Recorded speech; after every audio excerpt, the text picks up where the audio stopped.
Hi, welcome back to my channel. This is Dr. Uchenna. In this video, I want to talk about ideas and where do ideas come from? What's an idea? And what does it mean to have an idea? And what are the benefits or disadvantages of coming up with ideas?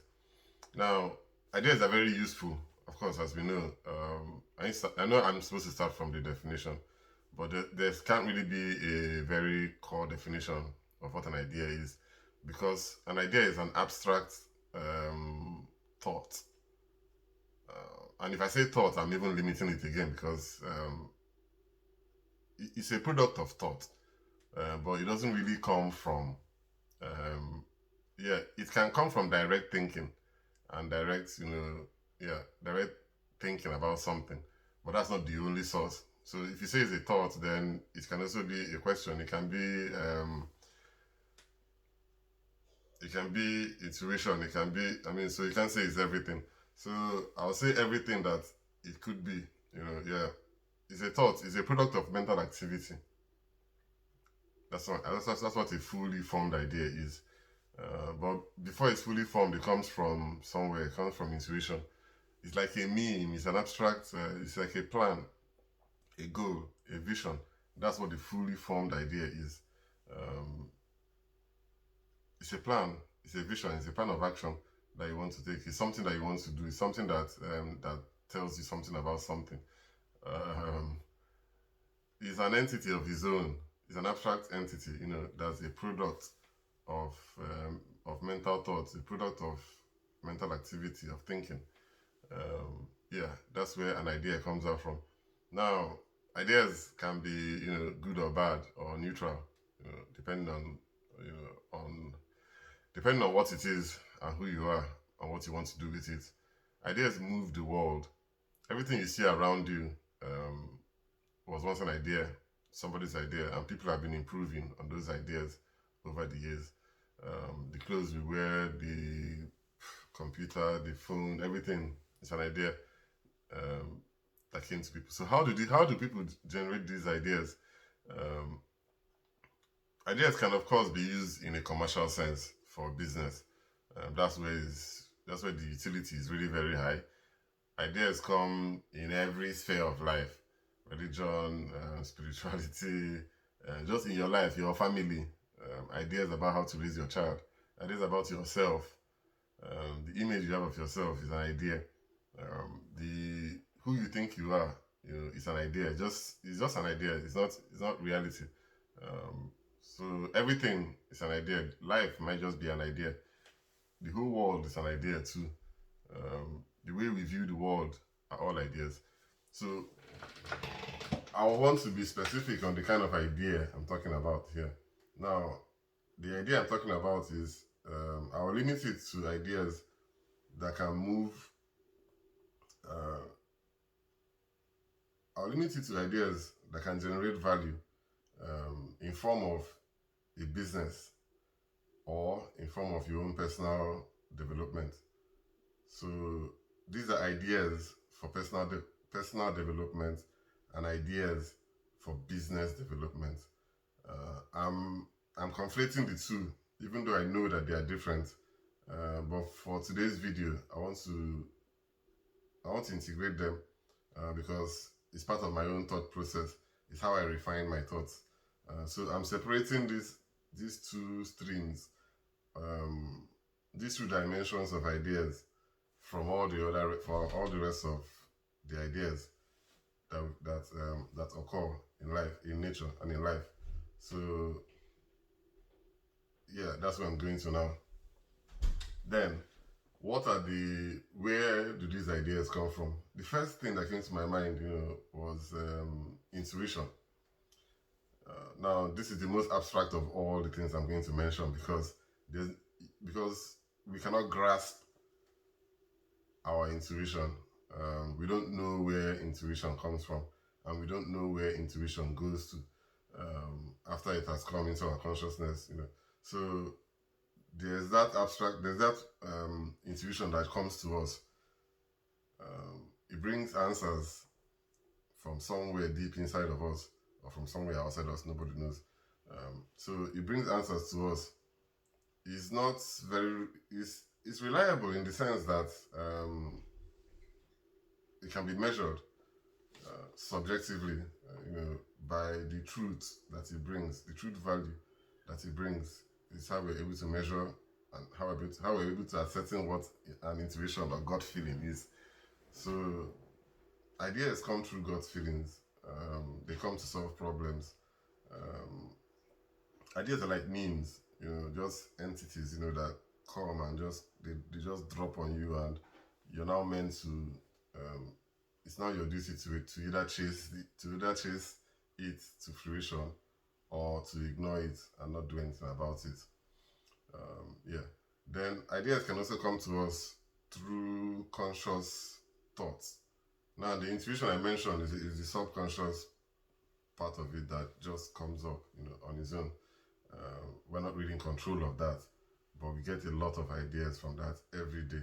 The subconscious already has the subconscious and the intuition are not the same thing, but they're somehow related because we don't really do it on our own. Like, we are not doing it; it is doing us.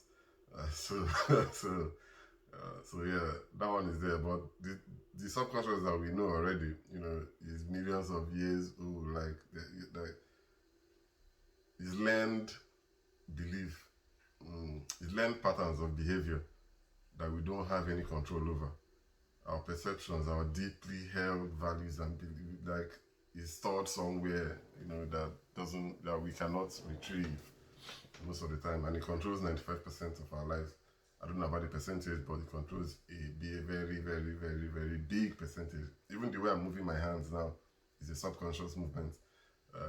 The way I'm reclining on the chair, the way I just recognize that I'm reclining on the chair, they are all subconscious. They're not a product of sitting down to think about it. Yeah. So, and the whole body movement and everything, purely subconscious. The second source, I would say, are conscious thoughts. Now, this is a product, of actually sitting down to dwell on thoughts and to think critically about thoughts. And after thinking about the thoughts, to come up with an idea, to do something, either for your business or for your own personal development. So that is another source. But this one is more controlled, is more conscious. You can build from the, what's it called? From the subconscious thought, and now take it into into your conscious thought and start thinking about it. Start writing about it, start developing it, and yeah, those are ideas. Then, for another important one for me is observation. Now, um, being able to observe things, to observe people, having that propensity to look deeply into the nature of reality, and the nature of how things are done, you know, um, helps us to generate ideas. By observation, we can notice patterns, and when we get those patterns, we can, what's it called? We can we can associate those patterns with each other. We can integrate the patterns, to develop ideas. So observation is very key, because when you observe, you see things, you notice things, they remind you of other things, they link up to other things that you have done before, they link up to something you have seen before, it brings an idea. Yeah, so we need to take observation quite seriously. We need to bring observation to our consciousness, because we are always observing. But what we observe, you understand, is what the subconscious wants us to observe. Now, there's so many things here in this room, and I don't see all of them. I only see them, because the only things that we see, are things that my subconscious wants me to see. There are other things there are other things here that I don't really see on a regular basis. It's blinded away from me because I probably don't need it at this time, or my mind thinks I don't need it. Then I mentioned three. I mentioned intuition slash subconscious. I mentioned thoughts. I mentioned observation. Then I will mention your past life experiences as number five. So your past life experience, the crucibles of your story, the painful moments especially, because those are the ones where we can draw out very rich inspiration from. The successes too are beautiful, but they don't really inspire us because we have already succeeded in them. And like I said in the other video, we are negatively wired already, so we tend to learn more from negative experiences than from positive ones.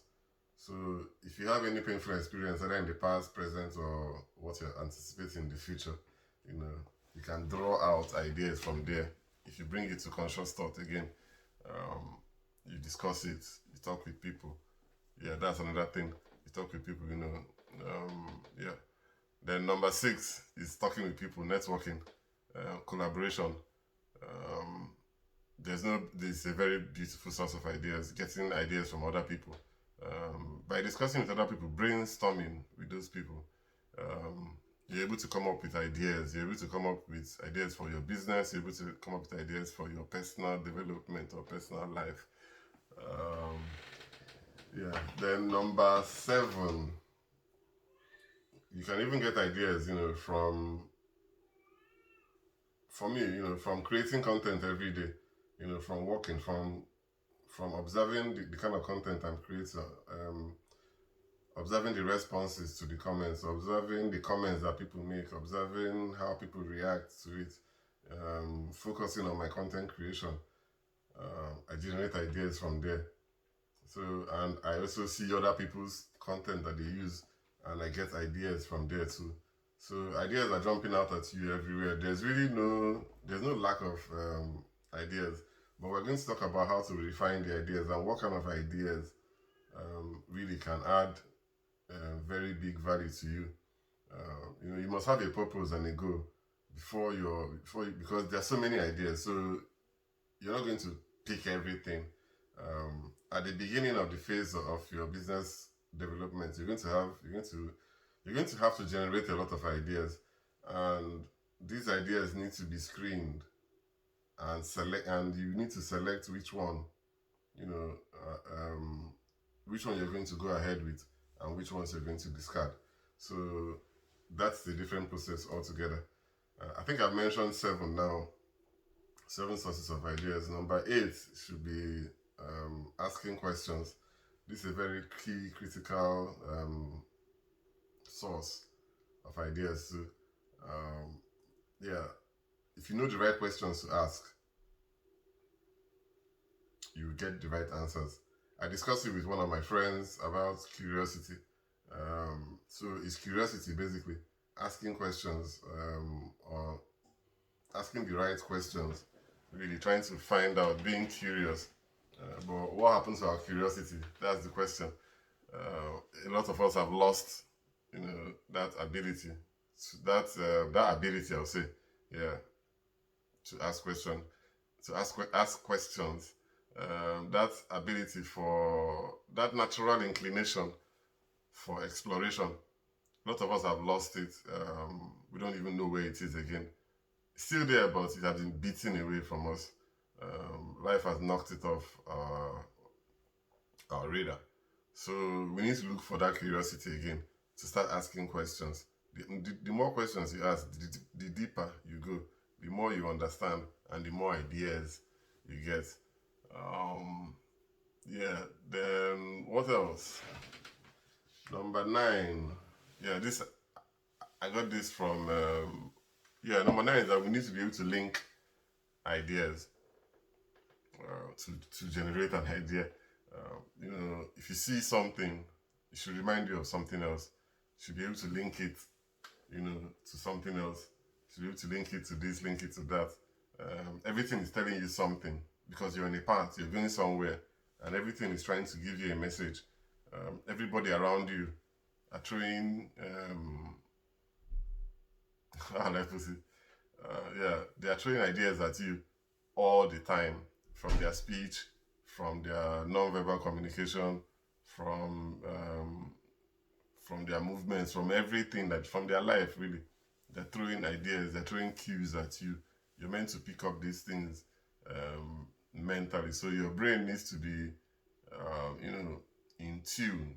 You need to be in the flow of the moment to be able to capture these these fluid movements of ideas. Ideas are all around us. They are flowing, always flowing around.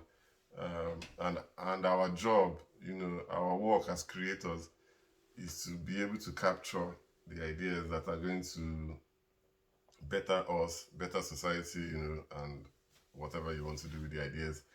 Then last but not the least, I'm not sure. I think I've even mentioned much more than. Yeah, we can get. Yeah, the last one I would say is that we can get ideas from our critics too.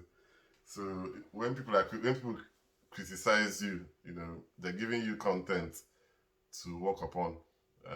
So don't take criticism so personally. If you take it personally, then you miss the whole point of it. When people are criticizing you and whatever, there's an idea inside there. They are telling you something. They're giving you content to work on. So even those people I would call negative people, like I've done a lot of videos on negative people. Even the so-called negative people, are elevating your consciousness by giving you ideas, of what not to do. And knowing what not to do is as important, if not more important, than knowing what to do. So, yeah, I think I've covered 10 sources of ideas, 10 ways to generate ideas. But I'm going to make it more formal and drop it into like a framework.